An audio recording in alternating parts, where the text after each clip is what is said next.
Hi, this is Richard Gilewitz here, and what I've got with me this time is a little Papoose guitar. It's one I got from Breedlove many years ago, and this instrument is pitched up 2.5 steps from a normal guitar. So if you imagine putting a capo at the 5th fret of a regular guitar, that would be moving it up 2.5 steps, also known as a perfect fourth. So everything's a little bit different there. So that note there with a regular guitar is an A. But on this guitar, if I were in standard tuning, just as it is would be an A. So just put a capo on the 5th fret of a guitar to find the notes.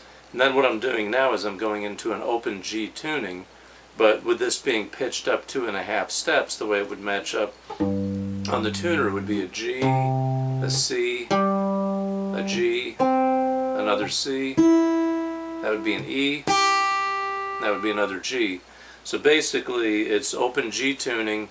In standard with a regular guitar that would be D, G, D, G, B, D, but then up 2.5 steps is what I just described.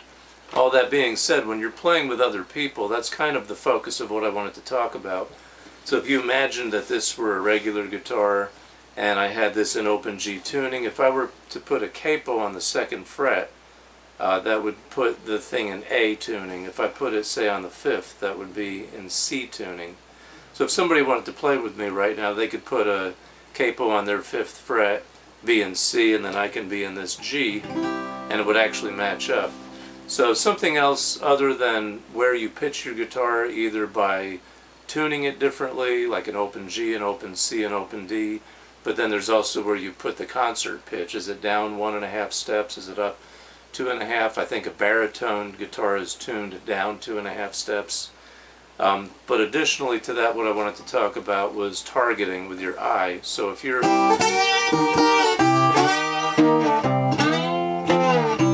playing down here in this register of 2 to 3 to 5 frets, and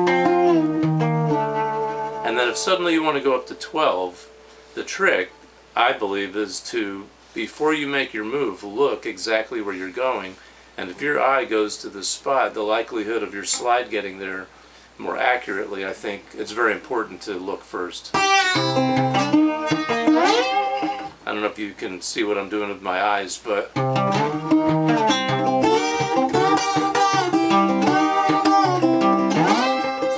so a split second before I make the move, I look where I'm going and I launch there. So you might want to look about,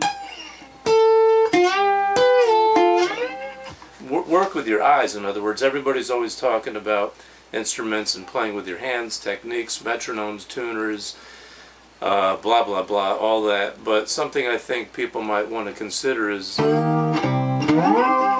where you look and not losing your timing there. A lot of times that's where the effect is. Your timing is affected. You delay, then you look, and then you go.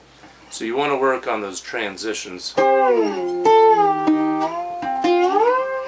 and see what that does for you. So look before you leap. Have fun and use a metronome. Be very careful about your moves. And remember to breathe.